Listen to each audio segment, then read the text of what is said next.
Buenos días a todos. Ya estamos empezando a tener varios asistentes en la sala. Morán Capital Humano les da la bienvenida al webinar del día de hoy. Vamos a dar unos aproximadamente 5 minutos para esperar que todos nuestros asistentes se unan.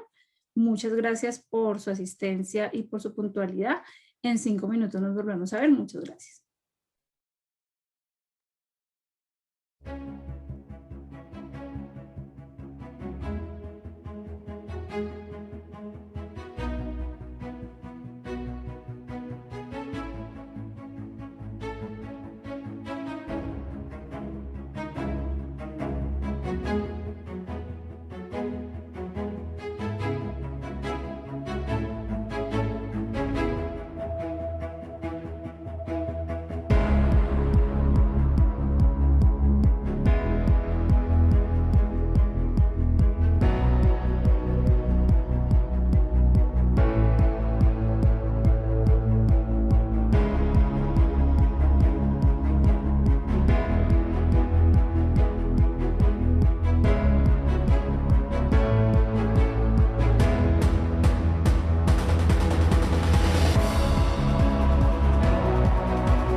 Bueno, estamos nuevamente con ustedes. Bienvenidos a nuestro inicio del webinar del día de hoy. Morán Capital Humano les da la bienvenida.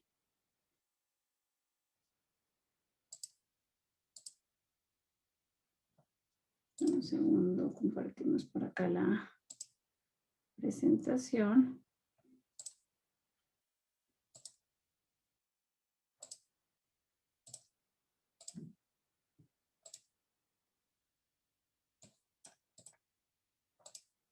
Perfecto. Nuevamente les damos la bienvenida a nuestro webinar del día de hoy. El tema que vamos a tratar es teletrabajo versus home office y nómina electrónica, dos desafíos en materia laboral para el 2021. Es un gusto contar con la presencia de todos ustedes el día de hoy. Vamos a darle inicialmente la bienvenida a nuestras expositoras. Paula Costa, socia de Capital Humano, bienvenida Paula. Contaremos también con la participación de Lina Gata, socia de Derecho Laboral. Buenos días, Lina, bienvenida a nuestro evento del día de hoy. Buenos días a todos. Muchas gracias a ambas por acompañarnos. Dentro de la metodología del día de hoy vamos a contar con un correo. Les pedimos que tomemos nota de este correo electrónico capitalhumano@moran.co. Allí nuestras expertas van a estar tomando nota de sus inquietudes para poderles dar respuesta de una manera oportuna y puntual. Les agradecemos que cada una de las preguntas nos las hagan llegar con su nombre, cargo y empresa de donde nos están contactando para que nuestras expertas puedan referenciar cuál de nuestros clientes nos está escribiendo. Entonces, pues les recordamos el correo capitalhumano@moran.co. De igual forma, digamos que la premisa inicial de nuestro evento es respetar las agendas de cada uno de ustedes. Este evento está contemplado hasta las 9:30 de la mañana. Sin embargo, si tenemos un espacio al finalizar el evento, pues digamos que más que el evento, los contenidos, vamos a dejar un espacio para hacer un par de preguntas. Digamos que lo importante aquí es respetar la agenda de todos ustedes, pero en caso de tener este espacio lo vamos a tomar para contestar preguntas que salgan en la medida del desarrollo de la temática.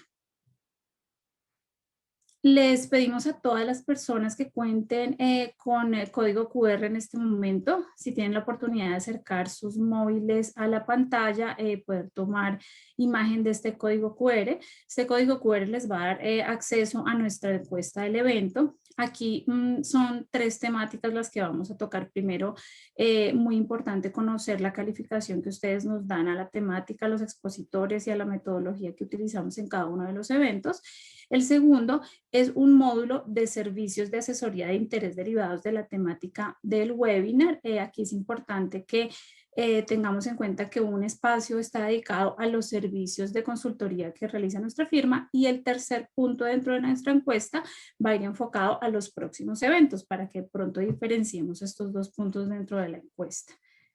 En el tercer punto van a tener la oportunidad de hacernos saber si están interesados en participar o de ser invitados a nuestros próximos eventos programados dentro de este mes y el próximo mes. Entrando al mundo de los próximos eventos, como ustedes saben, nuestra firma está siempre muy preocupada por tener contenidos de actualidad y contenidos de bastante relevancia para nuestras áreas contables, financieras, de capital humano y en general de las compañías que trabajan con nosotros, de todos nuestros clientes.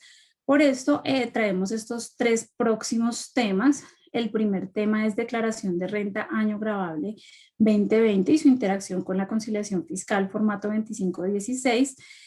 Para todos nuestros clientes que ya pues digamos que nos conocen de varios años, esta es una temática bastante densa. Normalmente la desarrollábamos en un solo día de sesión. En este caso, digamos que por temas de virtualidad, nuestros especialistas decidieron abrir la sesión en 2 días, marzo 17 y marzo 18. Les pedimos a todos los interesados que reserven su agenda del mediodía de estos 2 días, pues para poder tener la temática completa. Entonces, para darles claridad a todos, es el mismo tema, pero se va a realizar en 2 sesiones para que todos ustedes pues tengan toda la claridad de este tema que es tan importante para las áreas contables y financieras.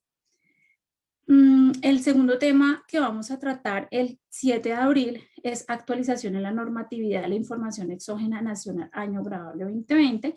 Y para el 21 de abril tendremos el tema tendencias de fiscalización. Entonces, nuevamente les recuerdo, en la encuesta que les va a llegar a sus correos electrónicos o para que los que alcanzaron a tomar el código QR, allí nos van a poder marcar si tienen interés en participar o ser invitados a estos 3 eventos.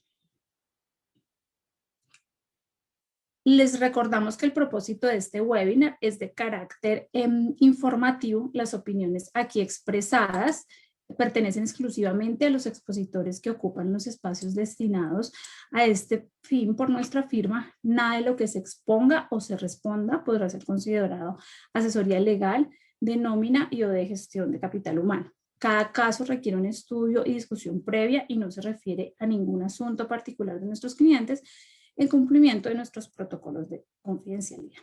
Dicho esto, les agradecemos nuevamente a todos que nos estén acompañando el día de hoy. Le doy paso a Lina Gatas para que comencemos con nuestro webinar.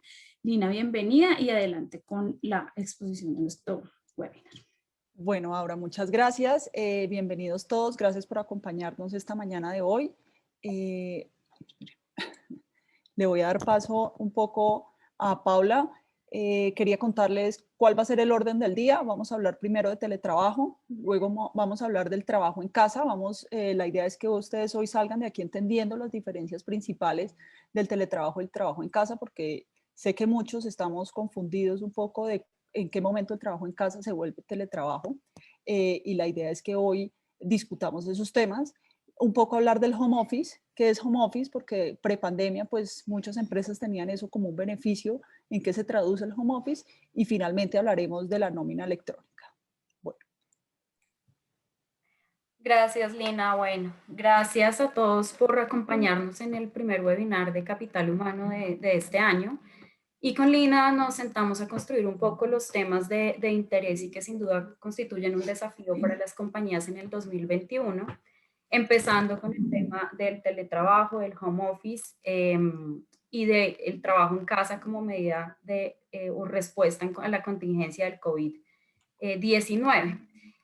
Para iniciar y a manera solamente de introducción para el tema que desarrollará Lina, quisimos aquí reconstruir el top 5 de los temores de las empresas para dar ese paso y tener ya el teletrabajo implementado en las compañías o empezar a recorrer el camino de implementar con todos los lineamientos legales de seguridad y salud en el trabajo una medida pues, que puede ser transitoria como el home office como beneficio o pensar en futuro con base en algunas normas que están en proyecto, cuál será el camino de las organizaciones frente a la virtualidad o el trabajo virtual o remoto.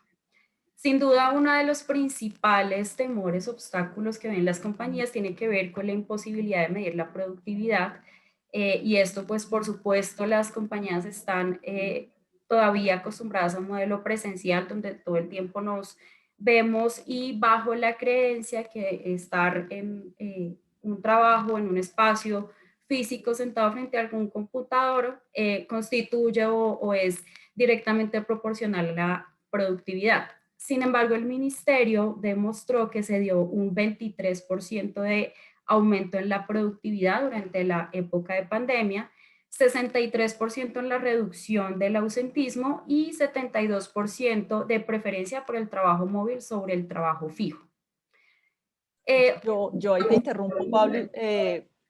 Quería traer a colación una encuesta que hizo los estudios económicos de la ANDI en temas laborales y solo en ausentismo, según los encuestados de la ANDI, las empresas se gastan alrededor del 7% de sus costos laborales, que eso es un porcentaje muy alto. Estamos hablando de los 2 días de incapacidad que le corren a cargo del empleador, las ausencias injustificadas, etcétera, solo para que lo tengan en cuenta.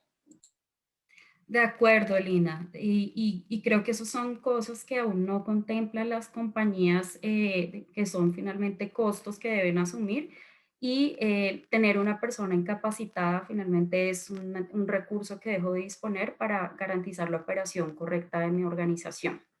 Otro tema que es un temor es el tema de manejo de riesgos laborales. Entonces, no, la ARL tiene que ir a la casa, me toca mirar cómo es que está trabajando la persona, que si tiene el computador, que si tiene la silla. Y pues por supuesto que hay que hacerlo, pero es un camino que estoy segura muchas de las compañías ya recorrieron en este tema de la pandemia, donde quisieron garantizar los mínimos, para sus trabajadores y para que desarrollaran de forma adecuada sus labores. La ARL tiene un papel principal acá, pero también ha venido sensibilizando y acompañando a las compañías para que no sea un tema traumático, y eso me lleva al punto número 3, también para que no se sienta que es un costo adicional en equipos, en desarrollo, en herramientas. La pandemia inició y todos para la casa, y finalmente unos de una manera mucho más tecnológica a través de desarrollos y otros de una manera mucho más cercana a los funcionarios han empezado a encontrar en el trabajo colaborativo y virtual una manera de desarrollar sus funciones sin que esto genere costos adicionales, sin que esto implique equipos y desarrollos para la compañía. Cuarto, que sobre este tipo de contratación no haya reversibilidad, y Lina pues les va a contar un poco más adelante en qué consiste la reversibilidad, pero como la mayoría de condiciones laborales, cuando se da por negociación o mutuo acuerdo, pues es finalmente una condición que puede ser reversible en beneficio, por supuesto, de las partes. Y finalmente, el impacto que tiene sobre la cultura organizacional, y por supuesto que sí tiene un impacto, pero no es un impacto negativo. Lo vemos en las cifras, la gente se evita tiempos de desplazamiento, tiene menos riesgo también por temas de inseguridad, puede atender temas de su casa, todo obviamente guardando un equilibrio entre la desconexión laboral, su vida privada y la vida también pues laboral o el desarrollo de sus funciones laborales. Entonces, por supuesto que tiene un impacto en la cultura organizacional, por supuesto que necesita una transformación y una apertura al cambio gestionada desde las cabezas de talento humano, pero es un cambio desde todo punto de vista, y con esto te doy paso, Lina, positivo. No sé si tú piensas que no es positivo, quieras agregar algo más frente a esta introducción. Yo creo que como todos los temas en gestión de talento, hay cosas muy buenas, que son todas las que menciona Paula, pero también hay cosas que como estrategia de recursos humanos o de gestión del talento y desde una perspectiva laboral es necesario corregir. Por ejemplo, digamos, la confianza que se genera en el trabajo en el equipo solo se da en el ambiente presencial. Eso ayuda a que haya muchas más sinergias, que haya trabajo colaborativo. Entonces, digamos, un modelo no es mejor que otro, pero sin duda el teletrabajo presenta muchos beneficios, beneficios que ustedes ya han conocido, pero también presenta algunos desafíos que ustedes también, digamos, desde sus casas ya están conociendo. El desafío creo que principal es, digamos, el famoso burnout, que es ese cansancio y la imposibilidad de desconectarse y de demarcar la frontera. Ustedes salen de su oficina y se les olvida el trabajo hasta el otro día, en algunos casos, en otros no es tan fácil, pero cuando trabajamos en casa, pues esa frontera es mucho más difícil. Pero primero definamos qué es el teletrabajo. El teletrabajo está definido en Colombia en la ley 1221 y está regulado también por el decreto 884 de 2012. Es decir, el teletrabajo sí tiene una legislación en Colombia. Está regulado. Quiero insistir en esto porque esto es diferente al trabajo en casa, que hoy está como digamos, en la nube, porque no tenemos, digamos, criterios orientadores. El teletrabajo se define como una forma de organización laboral que consiste en el desempeño de actividades remuneradas o prestación de servicio a terceros, utilizando como soporte las tecnologías de la información de comunicación TIC para el contacto entre el trabajador y la empresa sin requerirse la presencia física del trabajador en un sitio específico del trabajo. Hay tres modalidades que trata la ley. Uno es el teletrabajo autónomo, que son aquellos que se utilizan sus propios domicilios, un lugar escogido para desarrollar su actividad profesional. Los móviles son aquellos teletrabajadores que no tienen un lugar de trabajo establecido y cuyas herramientas primordiales para desarrollar su actividad son la tecnología de la información y las comunicaciones, el dispositivo móvil, etc. Esto pasa mucho, por ejemplo, piensen en las compañías de consumo masivo, los prevendedores, los que venden en tiendas, etc. Digamos que el teletrabajo no es solo trabajar desde la casa, sino que hay otras formas. Y está el suplementario, que son aquellos teletrabajadores que laboran 2 o 3 días a la semana en su casa y el resto del tiempo lo hacen en una oficina. Es decir, este sería la modalidad post-COVID-19. La mayoría de las empresas están pensando en implementar una modalidad mixta en la medida en que haya presencialidad, pero también haya la posibilidad de trabajar desde casa, y lo vamos a ver ahora. Importante saber que hay obligaciones y derechos como teletrabajadores. Por supuesto, se mantienen las mismas condiciones de un contrato laboral, no cambia absolutamente nada, el trabajador no tiene derecho a menos, al contrario. El empleador está obligado a hacer la afiliación y los aportes al sistema de seguridad social, está obligado a suministrar los equipos informáticos. Aquí Paula les adelantaba un poco que muchas de las empresas que se vieron obligadas a trabajar desde casa ya han empezado a asumir este tipo de costos. Es decir, muchos de ustedes ya tienen una pantalla y un equipo y una silla y un escritorio proveídos por la compañía. Esa es la obligación como empleador. Recuerden que una de las obligaciones generales de los empleadores es proveer las herramientas de trabajo. Ahora, ¿qué pasa si el trabajador provee la herramienta de trabajo?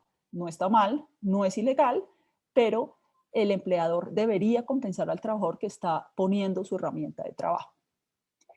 La ley también habla de los costos asociados a los servicios públicos y ese es el famoso auxilio de conectividad. Como ustedes hoy están desde su casa, están gastando, digamos, más electricidad y tuvieron que poner un contrato de internet un poquito más sofisticado que les aguantara sus largas jornadas, pues en principio la ley contempla que es el empleador el que debe asumir esos sobrecostos. Ahora, afortunadamente la ley, salvo el auxilio de conectividad, que es el que se asemeja al auxilio de transporte, que lo vamos a ver más adelante, pues no dice cuánto. ¿Cuánto es lo razonable? ¿Cuánto sería el costo adicional? Porque sabemos que todos tenemos internet en la casa, pero ¿cuánto me costó subir ese plan? No se trata de que ahora les voy a subsidiar a todos mis trabajadores los servicios públicos domiciliarios, sino que voy a compensar los sobrecostos que eso está generando. Otro tema importantísimo en temas de teletrabajo es el tema de la jornada laboral. Es importantísimo que ustedes como empleadores determinen y demarquen cuál es la jornada del trabajador independientemente de que esté desde su casa o no, o desde que esté en la calle o no. ¿Por qué?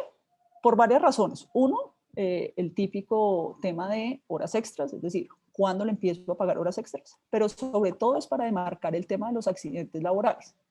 Si ustedes sufren una quemada en el marco de la jornada ordinaria laboral a las 10 de la mañana en su casa, ¿será un accidente de trabajo o será un accidente de origen común? Por eso es tan importante demarcar la jornada para temas de riesgos laborales. Y el quinto, por supuesto, es el tema de riesgos laborales en sí mismo. Importante tener en cuenta que los teletrabajadores tienen derecho a ser parte del sistema de gestión de seguridad y salud en el trabajo. Entonces ustedes, desde sus organizaciones, tienen que incluir los riesgos asociados al trabajo en casa o al teletrabajo. Aquí sí no habría distinción para efectos de riesgos laborales dentro de su sistema de gestión, en temas de prevención, en temas de qué riesgos adicionales hay. También tiene que recibir mucha asesoría de la ARL para el tema de la implementación. Por eso, sobre todo por el tema de riesgos, es que nos da mucho miedo dar el salto al teletrabajo. ¿Cuáles son los derechos del teletrabajador? Por supuesto, están los derechos fundamentales que están en la Constitución Política.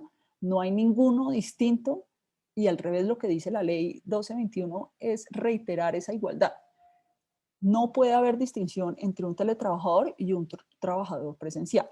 Entonces el teletrabajador también tiene derecho, por ejemplo, a afiliarse a una organización sindical si quiere.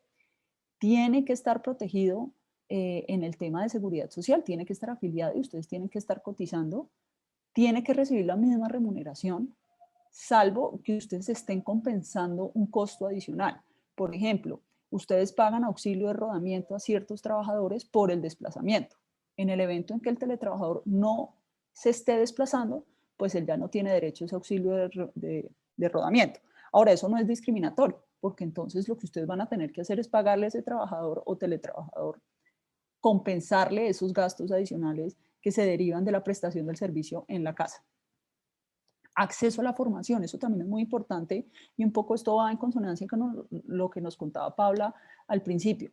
¿Cómo mantengo mi cultura organizacional? ¿Cómo mantengo cohesionado un equipo cuando no nos estamos viendo todos los días? Bueno, la capacitación es clave en ese proceso.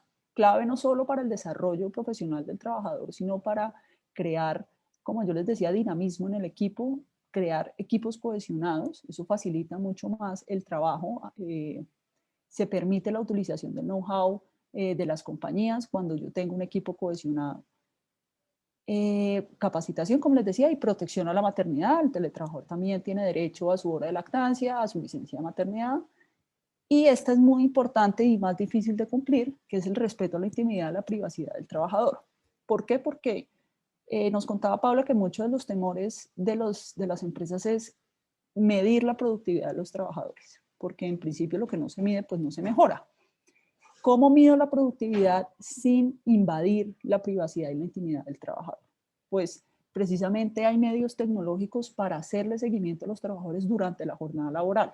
Ahora, eso no me da derecho a, digamos, invadir el espacio personal del trabajador por fuera de la jornada. ¿Tengo derecho a mirar dónde el trabajador va a prestar el servicio? Sí, por efectos de la ARL, para determinar si ese lugar de trabajo cumple con los requisitos establecidos por mi programa de prevención, que no hay riesgos asociados, que hay buena luz, que la posición ergonómica es la correcta, etcétera, para yo como empleador no correr riesgos también.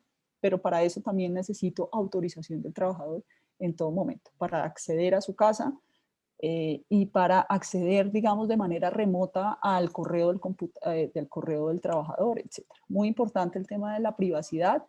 Y aquí una de las recomendaciones, o las primeras recomendaciones, es les recomendamos revisar su política de tratamiento de datos a la luz del teletrabajo. Es muy importante hacer eso. ¿Y cuáles son los requisitos para su implementación? Bueno, lo primero que dice la ley es voluntariedad. Nadie puede ser obligado a teletrabajar. Ahora, es distinto a si la vinculación inicial se da a través del teletrabajo. Muchos de ustedes han contratado personas durante, digamos, la pandemia, durante este año, y se han visto obligados a trabajar desde casa. Eso es distinto a que el contrato esté pensado en modalidad de teletrabajo. También es importantísimo que ustedes o hagan un contrato o un otro sí implementando el teletrabajo, porque hay muchas consideraciones a tener en cuenta. Muchas. Se los recomendamos. Por ejemplo, esa de la privacidad que les comentaba. Cómo medir la productividad. Hasta qué punto como empleador me pueden prometer. Cómo manejar el tema de la información confidencial. Muchos de ustedes solo tienen una cláusula de confidencialidad en sus contratos de trabajo. Para efectos de teletrabajo, pues tenemos que ser más inquisitivos en el manejo de la información sensible. Una cosa es que mi trabajador esté autorizado para trabajar en su casa porque ya la ARL me dio una recomendación, porque sé que es una red segura, y otra cosa es que el trabajador decida trabajar desde un café. Está manejando información sensible de los clientes, está usando una red segura en la que voy a garantizar que no se, digamos, malverse la información confidencial que está utilizando. Entonces, esas limitaciones son muy importantes. Como está en su casa y no hay limitaciones, yo no sé si muchos de ustedes trabajan en oficinas donde les restringen ciertas cosas a la hora de navegar en Internet. Cuando estoy en mi casa, pues esas limitaciones no existen. ¿Qué pasa si yo bajo un software pirata? ¿De quién es la responsabilidad? ¿Constituye justa causa o no es justa causa? Por eso es muy importante desarrollar un otro sí que atienda a estas preguntas, más allá, digamos, de lo que recomienda el Ministerio de Trabajo. También es necesario incluir en el reglamento interno de trabajo, actualizarlo, el capítulo especial del teletrabajo, con unas consideraciones que vamos a ver más adelante. Como les decía, es importantísimo también incluir los riesgos asociados al trabajo en casa o al teletrabajo dentro del sistema de gestión de seguridad y salud en el trabajo. Es fundamental. Es más, a estas alturas, ustedes ya deberían tener su sistema de gestión con estos riesgos asociados en casa, porque ya llevamos un año trabajando en casa. Esto ya debería haberse reflejado en el sistema de gestión de seguridad y salud en el trabajo. La reversibilidad. La pongo en negrilla porque es una de las mayores preocupaciones de los empleadores. Bueno, ¿qué pasa si esto no me funciona? Aquí en pandemia, porque es que no hay alternativa, porque hay muchas limitaciones de aforo, porque mi espacio, al final, hemos visto y lo hemos repetido en distintos foros aquí, que la bioseguridad finalmente es un tema de espacio, puro y duro. En la medida en que yo no pueda garantizar el distanciamiento físico, pues no voy a poder volver a la presencialidad. Pero ¿qué pasa si, digamos, en un año volvemos a la normalidad pre-COVID, pero descubrimos que el teletrabajo llegó para quedarse? ¿Cómo voy a saber si está funcionando? ¿Qué pasa si me quiero devolver? Bueno, La ley establece que el empleador tiene la posibilidad de reversar la decisión del teletrabajo. El empleador también puede solicitar que se reverse. Pero ojo, la única limitación es si yo contraté al trabajador bajo la modalidad de teletrabajo. Para reversar eso, porque como es una condición contractual desde el principio, para reversar eso sí tendría que haber un mutuo acuerdo con el trabajador, a diferencia de la modalidad que se implementa durante la ejecución del contrato laboral. Entonces hay dos posibilidades. O lo contraté como teletrabajador de entrada, eso hace que la reversibilidad no sea automática, sino que necesite el mutuo acuerdo del trabajador, o en el transcurso de la relación laboral decidimos volvernos bajo alguna modalidad del teletrabajo, puede ser la mixta, la autónoma, las vistas anteriormente, y que en cualquier momento el empleador, en su discreción y subordinación, decida que va a reversar esta decisión. El Ministerio de Trabajo también recomienda una política que no es obligatoria, pero muchas de las empresas que ya instalaron el teletrabajo, pues la han implementado. Bien sea que lo hagan a través de la política, del reglamento interno o del otro, sí es importante que para la implementación tengan en cuenta varios elementos. Como les contaba, no solo el tema de la jornada, no solo el tema de la privacidad, por ejemplo, pero sí de la confidencialidad de la información. Muchas empresas ya están viendo retos en recuperar los equipos que se entregaron desde casa. ¿Cómo hago si el trabajador no me los quiere devolver? No me puedo entrar a su casa. Por eso es clave tener una política o un otro sí claro con todas esas consideraciones. ¿Qué se debe pactar según la ley? Además de lo que les decía, las condiciones de servicio, los medios tecnológicos y de ambiente requeridos y forma de ejecutar el mismo en condiciones de tiempo y, si es posible, de espacio.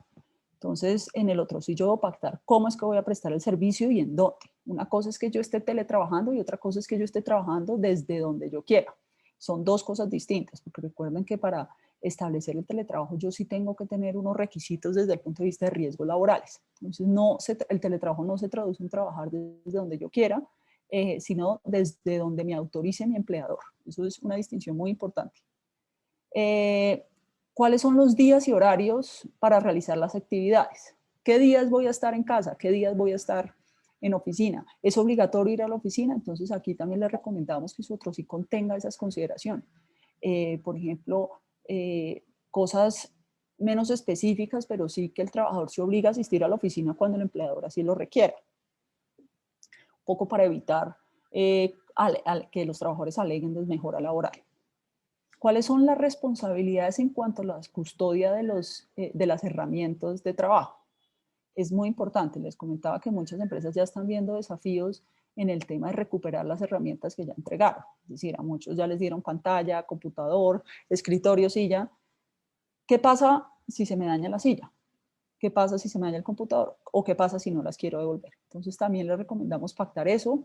Puede ser a través de figuras de comodato, puede ser a través de figuras como autorizaciones de descuento, pero es muy importante integrar esto a la hora de definir si ustedes van a implementar el teletrabajo o no.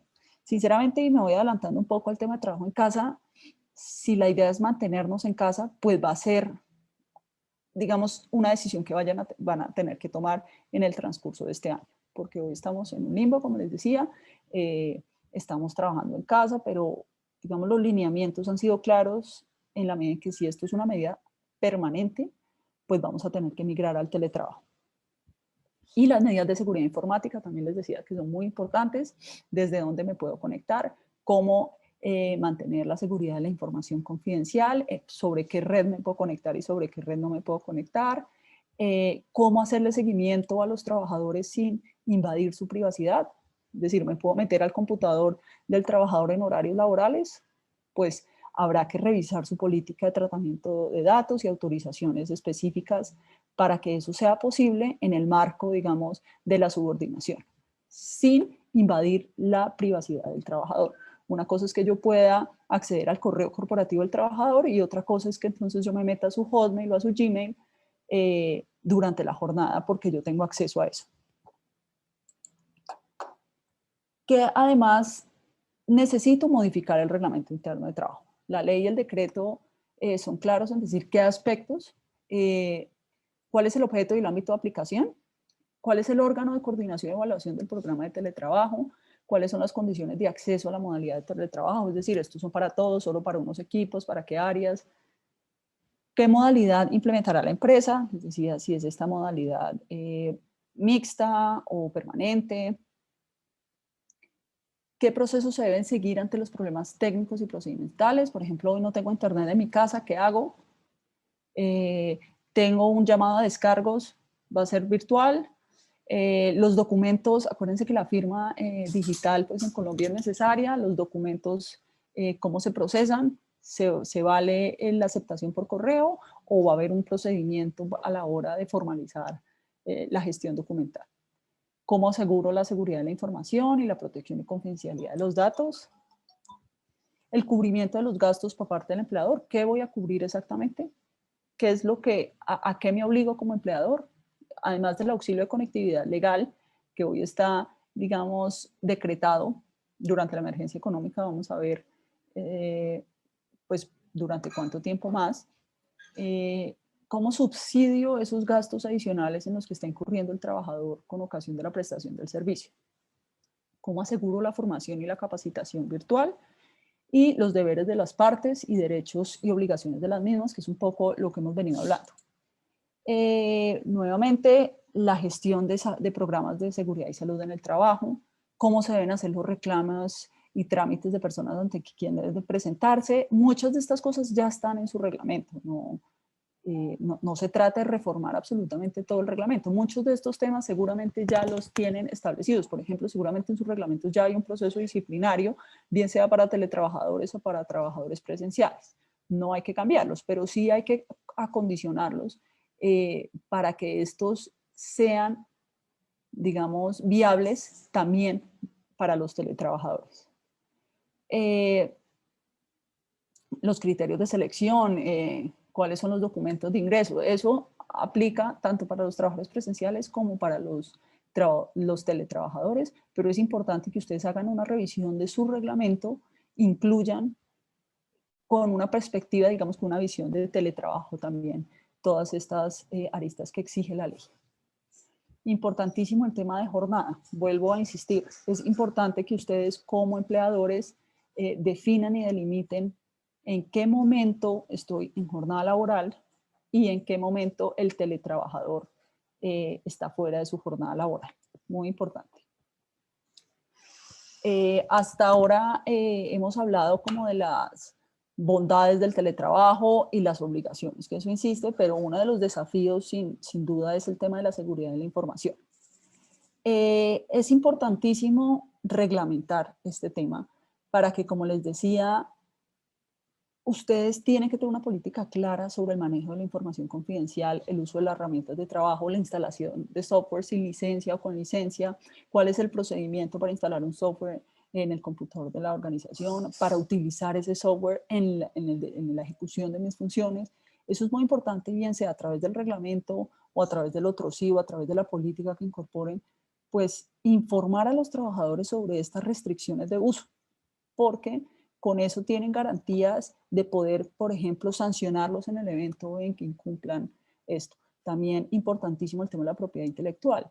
Y sobre todo esto a la luz del marco del tratamiento de datos personales y las autorizaciones para, como les digo, hacer, por ejemplo, vigilancia en los sistemas de información de los teletrabajadores. Las obligaciones en materia de seguridad y salud en el trabajo. Pues, digamos, esto es tomado del libro blanco del Ministerio de Trabajo. Hay muchos enfoques, pero es un poco como está pensado hoy el sistema de gestión. Hay unas obligaciones del empleador, que son las garantías laborales y la promoción y prevención en temas de riesgos. Pero también hay un tema de autocuidado del teletrabajador, porque es el que debe asegurarse de cumplir las normas y las recomendaciones del empleador y de la ARL. Y por supuesto la ARL aquí también tiene un rol importante y es uno de esos retos que nos da dificultad a la hora de implementar el tema del teletrabajo, pero ustedes apóyense sus ARLs. Las ARLs están en la obligación de brindar toda la asesoría para que ustedes estén informados y puedan implementar el teletrabajo. Ahora, por ejemplo, la revisión de puestos de trabajo se hace también virtual. Entonces, eso facilita mucho la implementación del teletrabajo. Importante, antes de que se me olvide, el registro de teletrabajadores ante el Ministerio de Trabajo. Esto es sacado de la página del Ministerio, es decir, la ley 1221 en el artículo 7 obliga a que haya un registro por parte del Ministerio o alcaldía municipal donde no haya Ministerio de Trabajo, de recolectar información sobre cuántos teletrabajadores hay. Es un formato simple. En principio esta información solo se usa un poco como estadística, es decir, cuánta gente está teletrabajando, en qué condiciones está, pero es muy importante que si ustedes determinan el teletrabajo, pues esta información esté a disposición del ministerio. Ahora, voy a pasar brevemente por el trabajo en casa. El trabajo en casa solo está definido en la ley 1221 en el artículo 6, numeral 4 de la siguiente forma. Una persona que tenga la condición de asalariado no se considera teletrabajador por el mero hecho de realizar ocasionalmente su trabajo como asalariado en el domicilio o lugar distinto de los locales de trabajo. Esto es el trabajo en casa. Esto es toda la legislación que hay sobre el trabajo en casa. Muchos de ustedes ya conocen la circular del Ministerio 041 del 2020 sobre el tema de trabajo en casa. Si vemos con detenimiento la circular, trata de teletrabajarizar, digamos, el trabajo en casa en la medida en que establece claramente que hay que demarcar la jornada, que los teletrabajadores o los trabajadores que trabajan en casa van a tener las funciones habituales, no puedo modificarlas para empeorar o agravar la condición de trabajador por el hecho de trabajar desde su casa, pese a que todos hemos sentido que desde la casa, digamos que trabajamos más y es más pesado por esa frontera que es tan difícil de separar. Yo creo que todos lo hemos sentido durante este año, pero es muy importante que tengamos claro que no por el hecho de trabajar en casa tengo más trabajo porque tengo más tiempo libre. Vamos, que eso es una de las ficciones que se ha desmentido este año durante la pandemia. El salario no puede cambiar por el hecho de que yo esté trabajando de manera remota. Ahora, como les decía al principio, una cosa es desmontar un esquema de beneficios que estaba pensado para trabajadores que trabajaban en la presencialidad, el típico auxilio de rodamiento, el auxilio de alimentación, pero más allá de desmontar eso hay que repensarlos para que los trabajadores puedan prestar sus servicios desde casa y compensar esos sobregastos que estoy teniendo. El empleador debe precisar los instrumentos, forma de evaluación y seguimiento de las tareas asignadas, obedeciendo a criterios estándares y objetivos. Esto es uno de los desafíos principales de las compañías, porque para esto además es necesario hacer una inversión importante en temas tecnológicos. ¿Cómo le voy a hacer seguimiento y evaluación a mis trabajadores? Y para esto creo que el área de gestión de talento es muy importante porque ustedes tienen que diseñar estrategias de evaluación que puedan medir rendimiento sin invadir la privacidad del trabajador, pero que permita evaluar de manera objetiva el desempeño del trabajador. Esto es muy importante. Todas estas herramientas de evaluación cobran mucha relevancia hoy por hoy en el tema de trabajo en casa o teletrabajo. Creo que para las dos modalidades es muy importante saber evaluar y tener las herramientas necesarias para hacerlo. Importantísimo esto de evitar realizar solicitudes por fuera del horario laboral. Sin embargo, solo por razones objetivas, pues entenderá que es posible molestar a los trabajadores y eso no se considera acoso siempre que se haga en el marco de una razón objetiva. El empleador que escribe todos los domingos para hacerle seguimiento a temas, pues eso es una invasión un poco a la privacidad del trabajador, eso es afectar la jornada laboral del trabajador. Es importantísimo reiterar el tema de la desconexión laboral, pero si hay una urgencia, pues es razonable que yo le pida a mis trabajadores estar conectados durante un día no hábil. Funciona un poco como el tema de horas extras. Es razonable que yo le pida a mis trabajadores trabajar horas extras en la medida en que haya condiciones objetivas que lo permitan. De lo contrario, se entenderá acoso laboral. Digamos, la circular 041 también habla de incluir la figura del trabajo en casa y la desconexión laboral, como les decía, de marcar claramente cuáles son, digamos, la jornada, en qué momento estoy trabajando y en qué momento no estoy en mi jornada. La comunicación tiene que ser directa. ¿Qué sistema de comunicación? ¿Cómo me voy a comunicar con mi empleador y con mi trabajador? Reportar a la ARL la modalidad de trabajo en casa temporalmente. y el plan de promoción y prevención debe hacerse de la mano de la ARL. El auxilio de conectividad, que todos conocemos por ahora, es reemplazar el auxilio de transporte por el auxilio de conectividad a quienes devenguen hasta 2 salarios mínimos. No se pagan iguales, es decir, no se suman, se paga uno o el otro. Muchos empleadores nos preguntan, bueno, ¿qué pasa si tengo trabajadores parcialmente en presencialidad? Pues para temas de nómina ustedes escogen si pagan el auxilio de transporte o el auxilio de conectividad, lo importante es que estén pagando uno de los dos. Y quería terminar con los proyectos de ley en curso. ¿Por qué traigo a colación esto? Porque como les decía, el trabajo en casa no está regulado en Colombia, pero probablemente este año sí se regule. Traigo el primero, que es el trabajo en casa del gobierno nacional, el proyecto del gobierno nacional que tiene mensaje de urgencia. Entonces eso quiere decir que probablemente este año ya tengamos una regulación sobre el trabajo en casa o el famoso home office.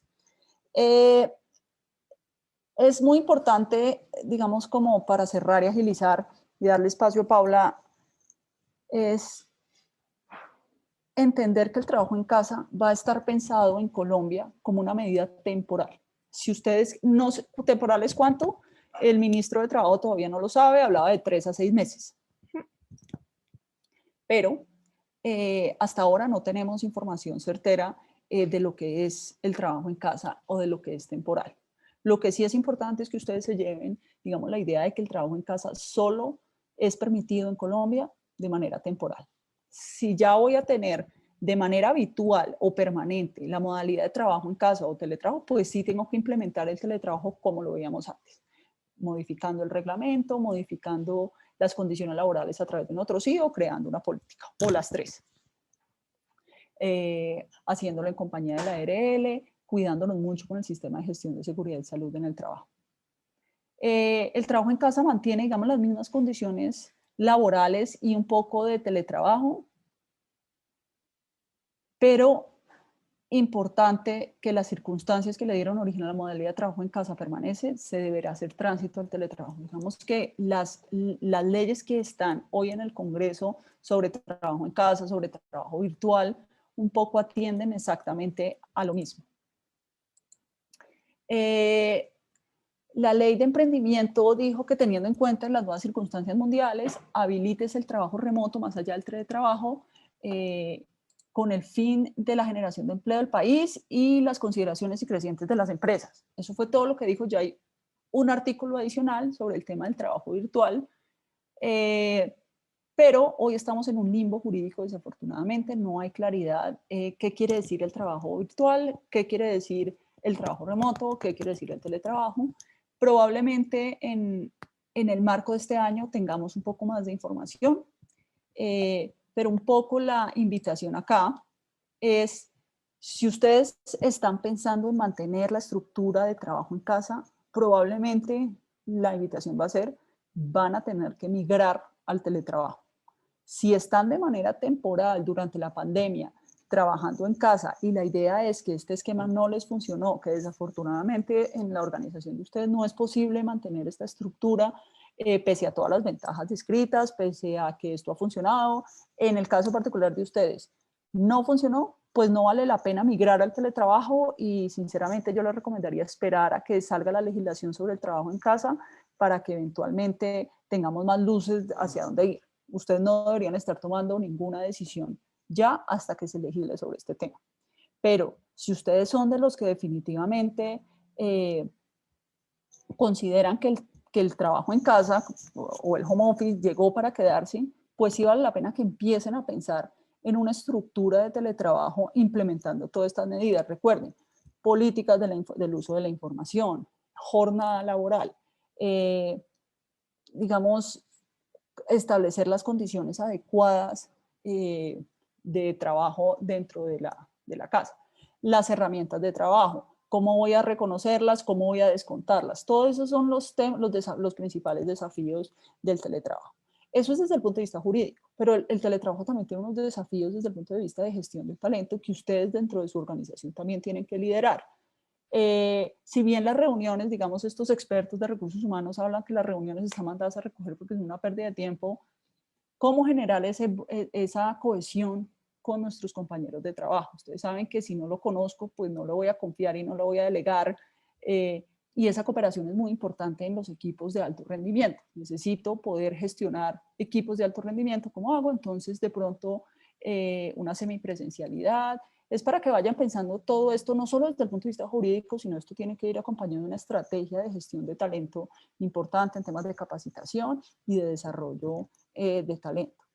Nosotros estamos muy disponibles para ayudarlos en la redacción de sus otros CIS, de revisar su esquema hoy por hoy, de si vale la pena, esa asesoría de si vale la pena hoy migrar al teletrabajo o esperar, como les decía, a que salga la legislación sobre trabajo en casa para saber si ustedes van a estar, digamos, todavía como trabajadores en casa, pero como ha hecho saber el gobierno, la idea es que el trabajo en casa sea transitorio y que las compañías que van a prestar servicio desde casa, así sea una vez a la semana, 2, pues migren al teletrabajo. Y con esto le doy fin al tema de teletrabajo y trabajo en casa.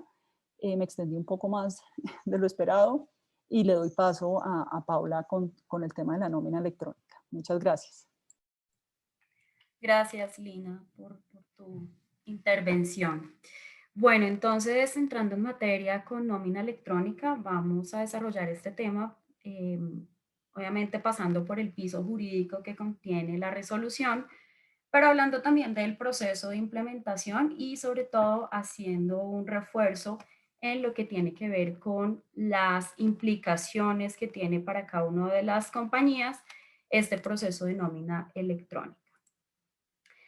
Hablar de nómina electrónica es hablar también de un proceso de transformación digital en el que la DIAN ha sido, pues, en mi concepto, abanderado. Vemos como desde el 2019 se implementó el portal de emisión de facturación electrónica y de recepción de facturas. En el 2020 empezamos a hablar de documentos de soporte, obviamente ya haciendo una transición de todo el tema de facturación electrónica. Para el año 2021, pues por supuesto es el tema que nos reúne el día de hoy, nómina electrónica, y también está en proyecto factoring electrónico, que funciona además muy bien en otros países.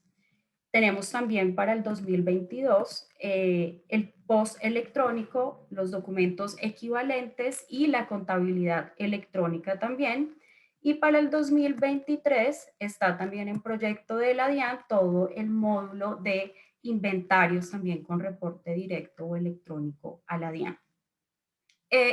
Es importante hablar nuevamente de un proceso de transformación en el que cada compañía, y por supuesto teniendo en cuenta el tipo de contribuyente y en mi concepto también el tipo de nómina que tiene cada compañía, hay que revisar cuáles son las herramientas, los recursos humanos y físicos, además por supuesto económicos, que requiere cada compañía para no quedarse atrás de este proceso de transformación.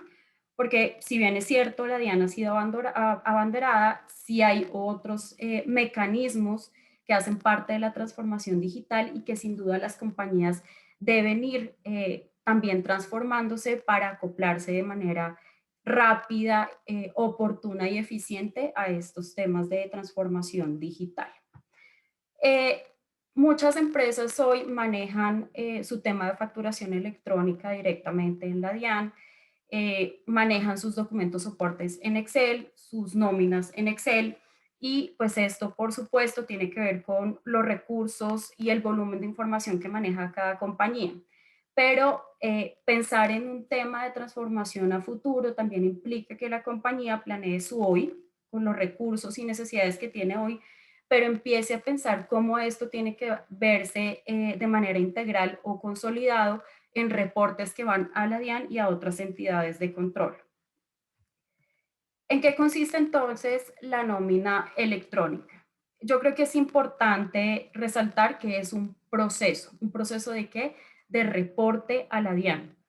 Todas las empresas hoy en día pues generan unos desprendibles de nómina donde el empleado puede verificar cuáles son sus egresos, sus descuentos, su neto a pagar, pero lo que va a pasar es que esto ahora se va a volver un reporte directo y en tiempo real a la DIAN. Y por supuesto lo veremos más adelante a otras entidades de control y de vigilancia como también es la UGPP. Entonces, el documento soporte de nómina electrónica es aquel que constituye el soporte de los costos y deducciones en el impuesto sobre la renta y complementarios de impuestos descontables de IVA, cuando aplique, y el cual es derivado de los pagos o abonos en cuenta relacionados con la nómina que se desprenden de una relación laboral o legal reglamentaria. La resolución, la parte o el piso jurídico son las 30 primeras hojas, el resto es todo el contenido del anexo técnico. Sin embargo, es importante que haya una lectura juiciosa sobre estas primeras 30 hojas porque tiene algunas consideraciones que son importantes, aunque también es de aclarar que básicamente es una extensión de la facturación electrónica. Creo que aquí lo que es de resaltar es todo el back que tiene esta solicitud o esta nueva obligación que tienen las compañías y cuáles serán las repercusiones en los procesos de nómina dentro de la compañía y por supuesto que tiene un impacto directo sobre el tema de del impuesto de renta, por ejemplo, que tiene obligación de reportar cada una de las empresas de forma anual. ¿A quiénes les aplican? También es muy importante a todas las empresas en Colombia que tengan desde un empleado. La facturación electrónica está determinada para un grupo de empresas que son los que tienen obligación o son declarantes de IVA, pero aquí la distinción realmente de a quienes les aplica pues deja un universo muy grande. Empresas en Colombia desde un empleado pues son la mayoría, por supuesto hay empresas constituidas que en su ejercicio todavía no tienen empleados vinculados, pero finalmente pues este es en ejercicio una empresa que se desarrolle y sea productiva va a empezar a tener empleados desarrollando sus funciones dentro de la compañía. Entonces el universo de aplicación es muchísimo más grande de lo que viene pasando con facturación electrónica y el otro punto, digamos, que aclara la resolución es que aplica para las empresas obligadas a declarar impuesto de renta y complementarios y para las empresas que tengan obligación de pago a pensionados. Entonces, vemos también que desde hoy es el momento oportuno de que las empresas con nóminas de un empleado empiecen a pensar cuál va a ser el proceso de implementación de su nómina electrónica con variables adicionales y también diferenciales frente a lo que veníamos conociendo del proceso de facturación electrónica. Aquí, de manera muy rápida, hacer un checklist de a qué tipo de relación laboral hace alusión la resolución. Si tengo un empleado a través de un contrato a término indefinido, ¿aplica la nómina electrónica? Sí, aplica la nómina electrónica. Aplica porque además es una relación legal laboral constituida y genera una devengo por una contraprestación de un servicio. ¿Aplica el contrato a término fijo y obra labor? Sí, aplica por la misma condición del término indefinido. ¿Qué pasa con el trabajo ocasional? Sí, aplica y esta es una de las preguntas que más nos han llegado. Si tengo un trabajo que ocasionalmente es desarrollado por una persona o es por un tiempo corto o es la persona que me ayuda con la cafetería y aseo por unos días a la semana, ¿aplica? La respuesta es sí, aplica. Y finalmente los contratos de aprendizaje, que pues como bien sabemos no es un contrato precisamente laboral, sino es en el marco del aprendizaje y desarrollo de un estudiante del SENA. En este caso, ¿aplica o no aplica la nómina electrónica? La respuesta nuevamente es sí aplica la nómina electrónica. ¿Qué pasa con las personas o los independientes que desarrollan sus actividades a través de un contrato de prestación de servicio? Bueno, la resolución aquí aclara que se puede seguir haciendo a través de un documento soporte solo hasta mayo del 2022, donde deberán empezar a llevar también todo el tema de nómina electrónica. Y la resolución viene, digamos, la aplicación y el rango y el campo, además de las fechas que tienen estos prestadores de servicio, para empezar a implementar todo su nómina electrónica. No obstante, hasta mayo del 2022, reitero, pueden hacerlo a través de un documento soporte.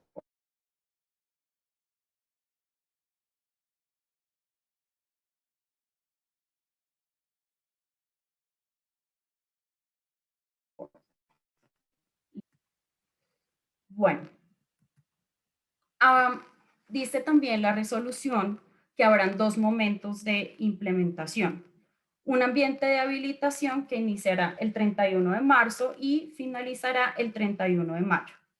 Cuando todas las empresas entren al portal de la DIAN, ¿qué va a pasar? Que van a estar en un estado solicitado durante el periodo de habilitación. ¿Qué es este periodo de producción y habilitación? Es un espacio que tendrán las compañías para determinación de recursos económicos, recursos físicos, recursos tecnológicos. La DIAN también va a generar una actualización del RUT, que aún no está claro cuál va a ser la obligación de la nómina que va a tener cada una de las compañías para nómina electrónica. La firma electrónica, que puede ser propia o del proveedor. ¿Qué significa el tema de determinación de tiempos y recursos? Y aquí voy a tomarme un espacio adicional para hablar. Las compañías hoy pueden manejar o seguir manejando su nómina en Excel. No hay obligación, y quiero ser muy clara con esto, de migrar a un software de nómina. Vamos a ver en el siguiente slide cuáles son, digamos, las opciones que tienen las compañías para hacer el reporte a la DIAN de su nómina electrónica. Sin embargo, lo que sí debe establecer, según los recursos también que disponga, es qué personas lo van a ejecutar, cuáles van a ser mis procesos de validación, cómo lo voy a hacer. Y hay un tema muy, muy importante, y es, a diferencia de lo que pasaba en facturación electrónica, donde la DIAN dispuso un portal directo para la facturación, en esta oportunidad la DIAN ha querido dar un espaldarazo a los operadores tecnológicos y no va a habilitar ningún portal directo para que se pueda hacer allí el reporte de nómina electrónica. Quiere decir esto entonces que cada una de esas compañías deberá sí o sí buscar un operador tecnológico que haga la integración o el puente para el reporte de nómina electrónica con la DIAN. Una vez establecido su proveedor tecnológico y por supuesto esto en un cronograma de implementación dentro de sus compañías, teniendo en cuenta los vencimientos, pues entonces podrán ustedes revisar cuáles son las herramientas que se requieren. En tanto, lo hemos visto nosotros en nuestros procesos de auditoría, una nómina que se opera en Excel pues tiene un riesgo mayor de generar error, pero además, ¿qué pasará con el reporte? ¿Cuánto tiempo me va a llevar a mí o a mi equipo de trabajo hacer la transformación y adaptación de la información para que sea recibida por el operador tecnológico y que el operador tecnológico finalmente lo pueda transmitir a la DIAN?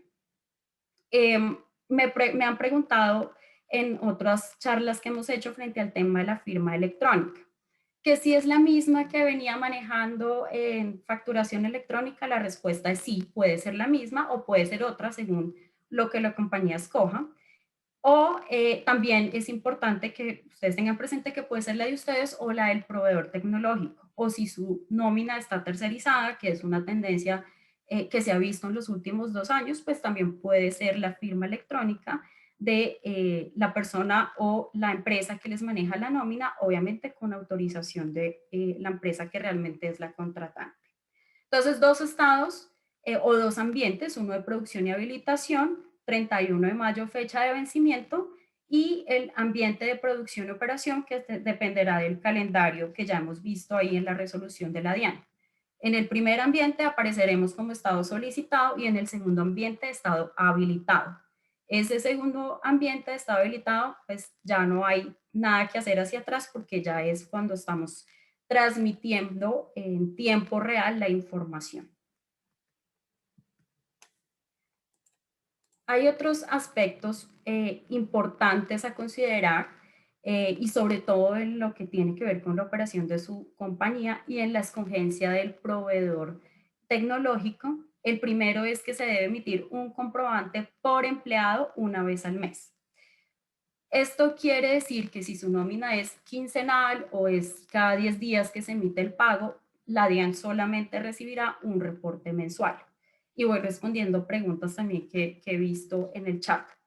¿Qué pasa si mi nómina es quincenal, entonces debo volverla mensual? No, la respuesta es no. Su proceso de nómina y como lo viene manejando debe guardar las mismas características. Lo que sí debe trabajar usted con su proveedor es entender de qué manera una nómina que es quincenal se vuelve un reporte mensual y por empleado. También, pues, importante cuando hagan la negociación con su proveedor tecnológico que tengan en cuenta que es un comprobante por empleado por los 12 meses o el tiempo que esté realmente vinculado, y se debe tener en cuenta una desviación de ese número de comprobantes si se generan notas de ajuste o comprobantes adicionales o de corrección. ¿Cuándo se deben hacer esos reportes? 10 días del mes siguiente.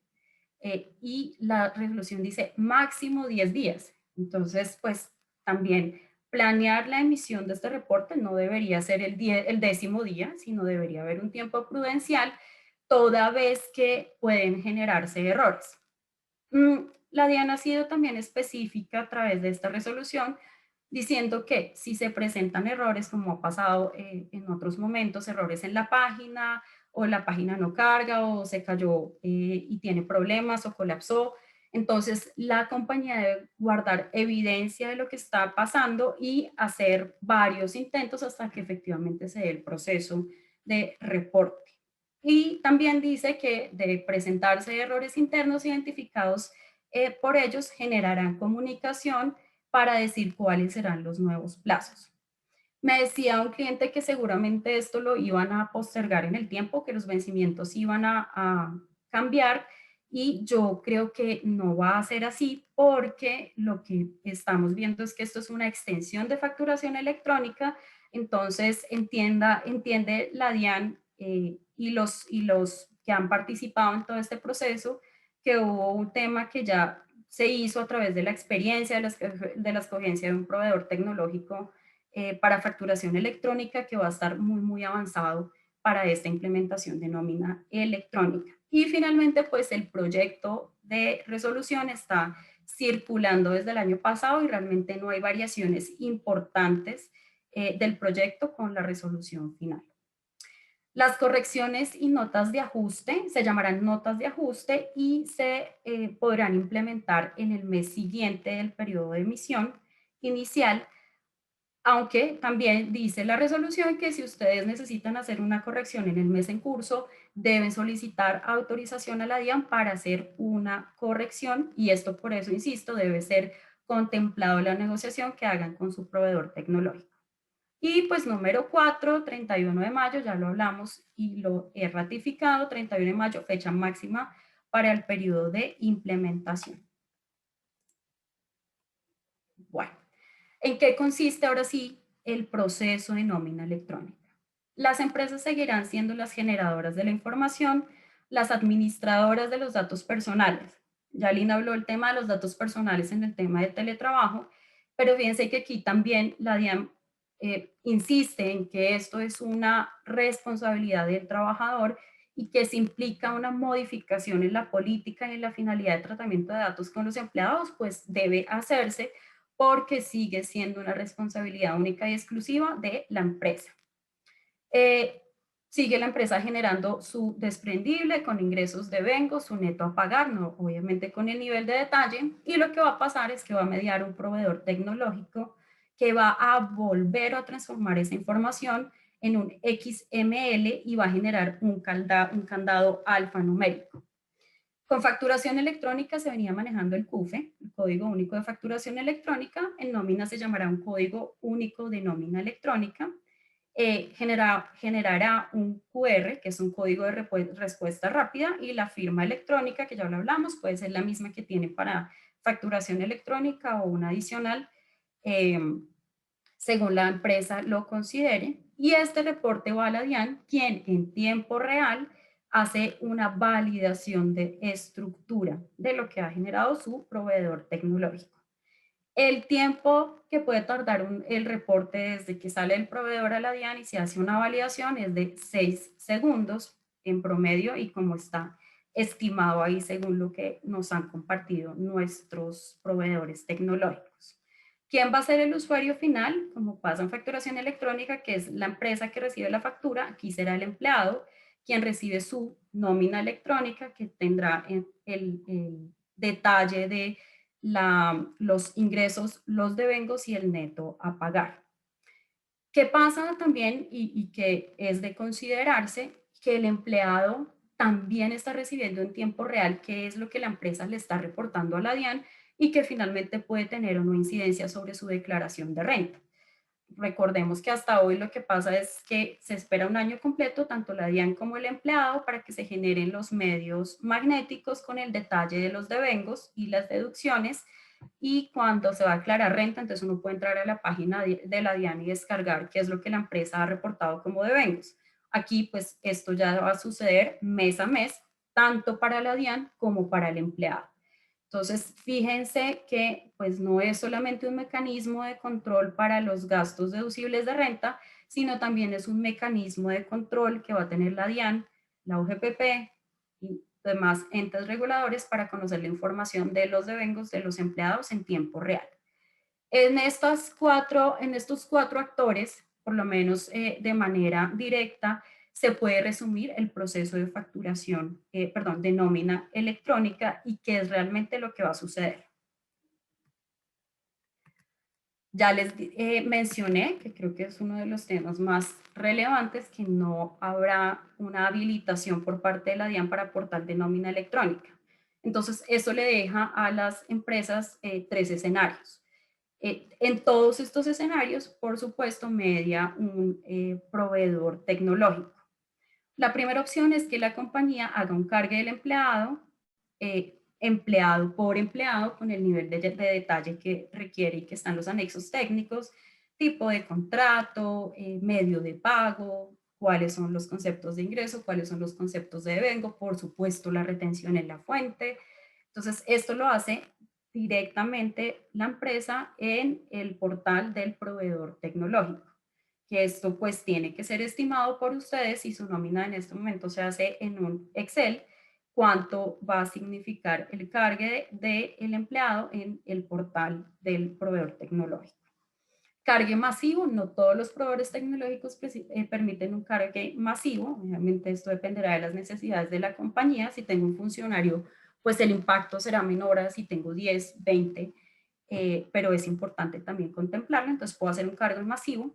Y una tercera opción, que es, digamos, la más recomendable, pero también por temas de calidad en la información, de control sobre la información que se genera, es hacerlo a través de un software de nómina, donde el software de nómina simplemente hace su interfaz o reporta la información al operador tecnológico y el operador tecnológico lo hace de manera igual con la DIAN, obviamente en la estructura y el nivel de detalle que nos dan los anexos técnicos de la resolución.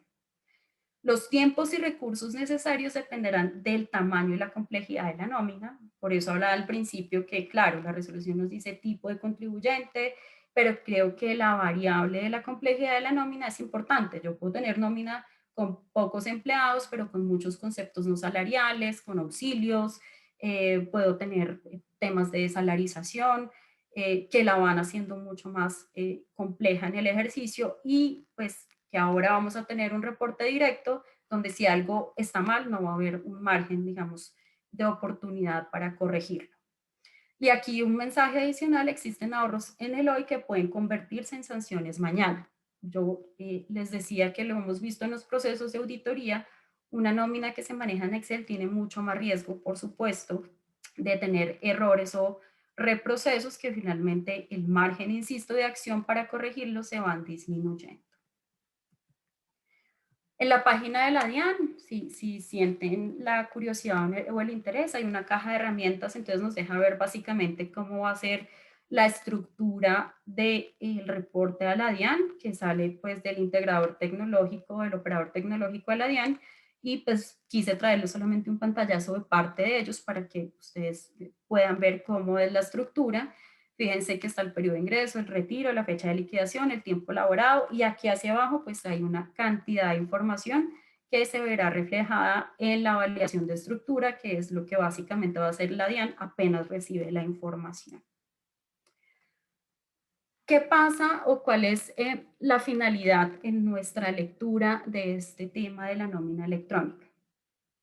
Para hablar de eso, yo creo que es necesario hablar de cuáles son los actores responsables. No sé la realidad de las compañías que nos acompañan hoy, pero lo que he visto en muchas es que están como diciendo, ¿esto es responsabilidad de recursos humanos hacer el administrador de la relación laboral o es de contabilidad que finalmente es quien viene haciendo lo de la facturación electrónica o será impuestos porque es que finalmente esto tiene una repercusión sobre la declaración de renta, quién es el integrador de la información y el validador, porque además pues quienes nos han acompañado en charlas anteriores, yo insisto mucho en la congruencia que tiene que haber en la información que genera recursos humanos, la que tiene contabilidad y que por supuesto tiene impacto sobre el tema de obligaciones tributarias y que muchas veces no pasa, ¿no? Y que les he mencionado también que eso es una oportunidad buenísima para la UGPP porque ahí hay muchos vacíos. Entonces, entendiendo que, pues, cuál de estos realmente será el responsable, en nuestro concepto deberían ser todos. Recursos humanos administra la relación laboral y creería yo en la mayoría de compañías maneja la nómina. Contabilidad pues es finalmente el emisor responsable de la información contable y pues por supuesto impuestos, ya sea a través de un asesor externo o interno, pues maneja y regula todo el tema de las obligaciones tributarias. Entonces debe ser un tema de trabajo colaborativo y por eso es que muchas empresas deciden tercerizar. ¿Sí? Yo prefiero tener a alguien que tenga el de recursos humanos, el de contabilidad, el de impuestos y que además integre todo eso y me lo deje listo para allá y yo me concentro en lo que realmente es el interés de mi negocio, que es vender, construir, bueno, cualquiera que sea el core de la organización. Y esto, insisto, funciona muy bien en otros países, México y Argentina, todos estos servicios que son tan operativos pero de tanto detalle lo tienen tercerizado porque fíjense que esto también requiere un nivel de detalle adicional en la revisión que se genera. Entonces, los 4 conclusiones. Hace parte de un proceso de transformación digital y de reporte de información en tiempo real. ¿A quién? A la DIAN, a la UGPP, al Ministerio de Trabajo, etcétera, etcétera. Al trabajador. Genera controles adicionales para disminuir la evasión. Creo que finalmente esto es clave porque va a ser mucho más fácil rastrear. Me llama mucho la atención que además en la nómina electrónica hay que disponer o poner cuál es el medio de pago. Entonces, esas empresas que todavía pensaban que por pagarle directamente al trabajador sin que eso pasara por una cuenta bancaria era una manera de generar evasión, pues fíjense que aquí empezamos a cerrar brechas y a tener controles mucho más fuertes. Por supuesto, también es una fuente de información para la UGPP, el Ministerio de Trabajo y el Fondo de Riesgos Laborales. Aquí el Fondo de Riesgos Laborales, quien administra y regula todo el tema de seguridad y salud en el trabajo, pues podrá tener de primera mano cuántos trabajadores tengo, cuánto les estoy pagando. Control de los gastos y deducibles de renta, que finalmente esa finalidad está clarísima en la resolución. Aquí lo que queremos plantearle es otras que no están contempladas en la resolución, pero que serán un efecto inherente a la implementación de la nómina electrónica. Bueno, ¿qué pasa entonces o cuáles son los impactos en el proceso?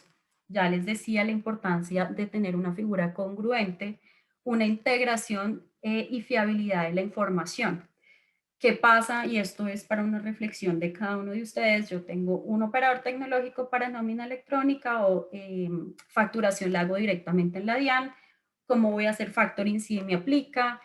¿Cómo voy a hacer en 3 años el tema de inventarios, la contabilidad electrónica y seguramente cosas que seguirán saliendo? Creo que es un buen momento para que las compañías tomen la decisión de integrar y tener un tercero que les administre con fiabilidad la información y que además se puedan tranquilizar frente al manejo del operador tecnológico. Operadores tecnológicos están en la página de la DIAN, son 99 más o menos operadores tecnológicos, no son más. Hay para todos los gustos, ¿sí? Para empresas pequeñas, para empresas grandes, hay integradores que les dicen, usted puede hacer la nómina aquí directamente en mi aplicativo y pues eso es importante que le tengan precaución porque finalmente no son ERPs, les puede facilitar el proceso de generación de reporte a la DIAN, pero no les va a permitir hacer una integración, por ejemplo, con la seguridad social. Entonces, importante que tengan en cuenta todas estas variables al momento de escoger su proveedor tecnológico y que piensen si van a tercerizar este servicio, que es una opción pues, muy viable y llamativa para las compañías hoy en día, pues cómo van a tener un proceso garantizado por la integralidad de quien las opera y en sus procesos, que la nómina se hable con la contabilidad, que la contabilidad finalmente genere informes que sean congruentes con la realidad de la organización. El detalle de los anexos técnicos nos dice que vamos a manejar más cercano a los 800 conceptos en la nómina electrónica. Una empresa con muchos conceptos, es decir, una nómina compleja puede llegar a tener máximo 80 conceptos en su nómina. Auxilios, bonificaciones, comisiones. Pero ¿por qué hago alusión a este tema de los conceptos? Porque fíjense que la DIAN va a tener suficiente detalle de qué es lo que estamos pagando, ¿sí? ¿Cuál es el concepto mediante el cual estoy pagándole a un trabajador? ¿Es salario o no es salario? Y esto es una fuente adicional para la UGPP, que también les he venido mencionando que la UGPP tiene más fuentes incluso de recepción de la información que la DIAN. El detalle de los devengos también, cómo ellos pueden tener este detalle. Tenemos empresas que tienen la, digamos, práctica de generarle directamente pagos no salariales al trabajador por la contabilidad para que no se vayan por la nómina y sean menos rastreables, pues finalmente aquí van a tener, va a tener la DIAN mucho más fácil acceso a mirar si esto es una buena práctica, si está correcto, qué es realmente lo que está recibiendo la persona. Entonces queda nuevamente la compañía con la obligación de la nómina, la planilla integrada de liquidación de aportes, entonces que mi planilla realmente sea congruente. Entonces que si te tengo un trabajador con salario de 1.200.000, pero mejor le aporto con el mínimo, todo esto son cruces que se van a poder hacer. La UGPP, por supuesto, y el trabajador que también va a saber directamente qué es lo que ustedes le están reportando ante la DIAN. Aquí un poco, Paula, para complementar, este también es el momento, como decía Paula, muy importante de integrar sus operadores. Este también es el momento para reestructurar su sistema de compensación si este no está del todo de acuerdo con la legislación, sobre todo en ese punto de temas salariales y no salariales. Todas las empresas tenemos algunos pecados en qué pago esto efectivamente salarial, está en una zona gris, entonces estoy aprovechando un poco que no compensa directamente el servicio, sino es un reembolso de gastos, pero no tengo cómo probarlo. Entonces muchas empresas juegan con lo que se puede para que eso no haga base prestacional, pero este es el momento de reestructurar ese esquema de compensación porque ahora sí que no van a poder esconder ese tipo de información.